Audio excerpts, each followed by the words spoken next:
Hey everyone, it's Pat Michaud here, back with more business tips for you. And actually, these are some tips that are going to cross over from business into life and life into business. And what prompted this conversation today is a conversation actually I had with a client just over a week ago, and a conversation that I had with a good friend yesterday.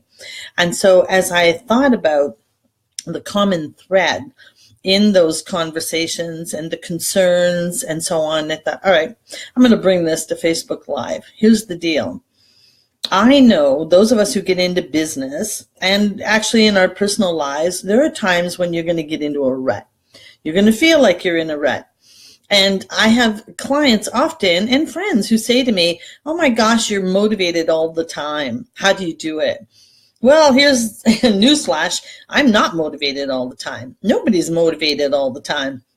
And so I stopped to think about actually the Facebook Live I did about a week ago on Larry Winget's book and core values. And I was sharing some of my own personal examples on my core values and how I had gotten sloppy with them. And then when these two conversations came up about motivation, I thought, put those two together, man, we've got a great topic here.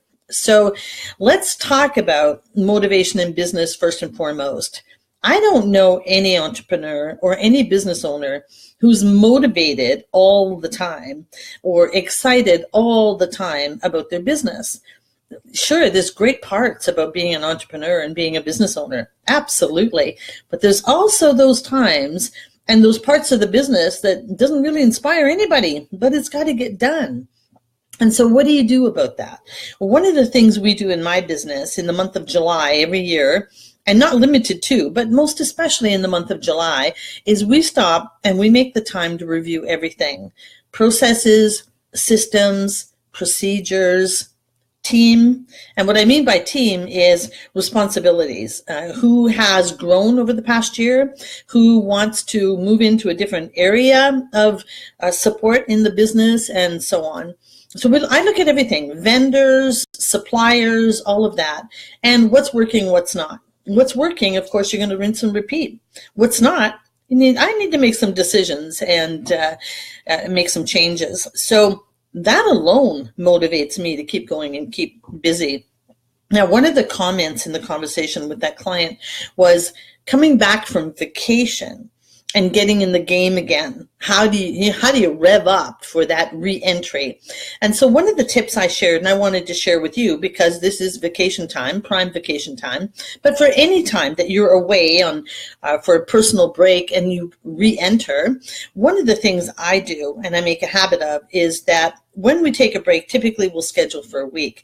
I never schedule a re-entry on a Monday. There's something about that Sunday night psychology. And so I don't come back publicly on a Monday. I re-enter and make myself available on Tuesdays after a break. So that's one thing you might want to consider.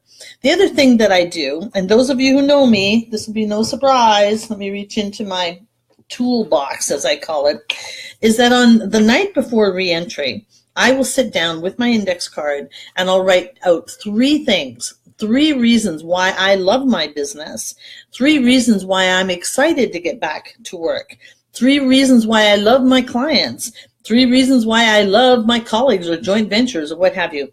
Anyway, these cards, 3 things, write them down and remember what got you excited in the first place. And then again, if you've been doing this, whatever it is for you, over a period of time, it's time for some change. Maybe it is time for a change in where you work, and maybe it's time for a change with whom you work.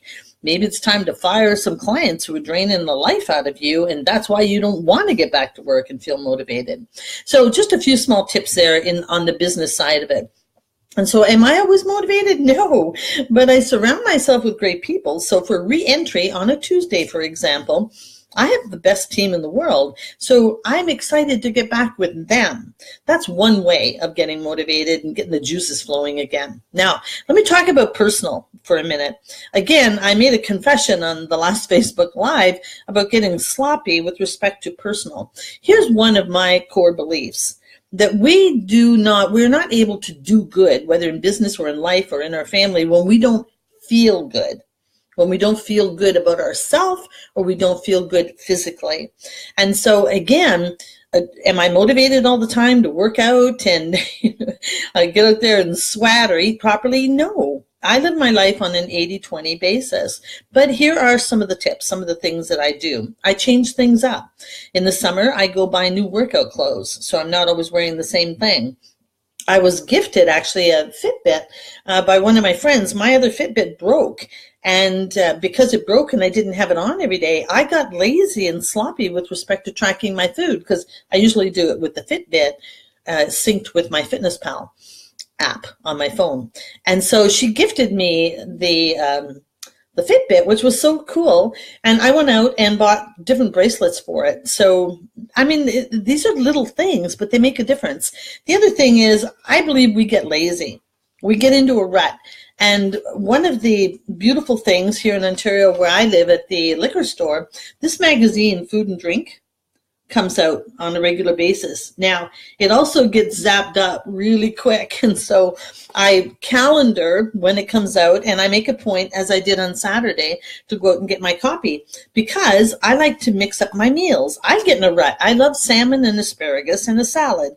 And I find myself having that over and over again. Well, it's time to change it up. So guess what's for dinner?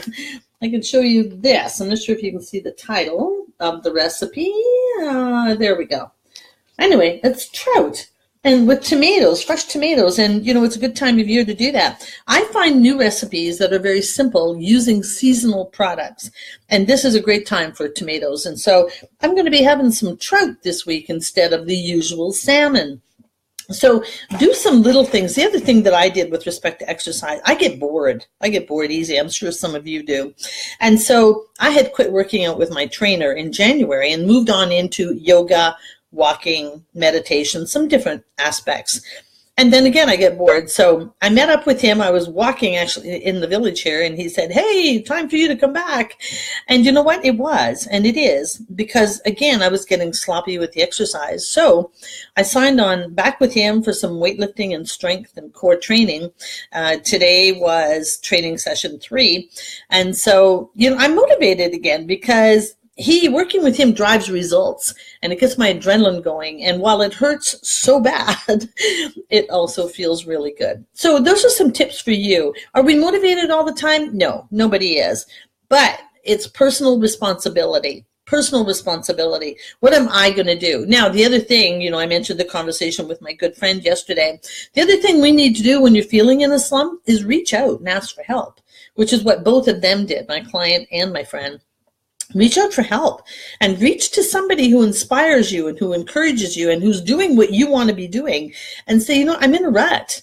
Can you help me? Can you share a few tips? And that's one of the reasons for this Facebook Live today. I wanted to share some of my tips, because no, I'm not motivated all the time. Yes, we can get in a rut, but thirdly, it's your job to get yourself out of the rut. So personally and in business, yes, it happens. But take charge and know that when you make one small change, one small shift in the way you think, and therefore the way you act, then it all feels good again for a while. And so, you know, that old Wonder Bra commercial, when you feel good, you do good. And no, when you look good, you feel good. And when you feel good, you do good. It's kind of as simple as that. And so I go back to personal health. Take charge of your health so that you're feeling good, and then you'll want to get back in the game. There you go. Those are my tips for today. Leave your comments below and hit share. This is really important for a lot of people. So those, I'd love to hear what works for you, what keeps you motivated, and whether or not you're in a rut, and what out of all of this content was helpful to you. All right, I'll be back again another time with more business tips. So stay tuned. Bye, everyone.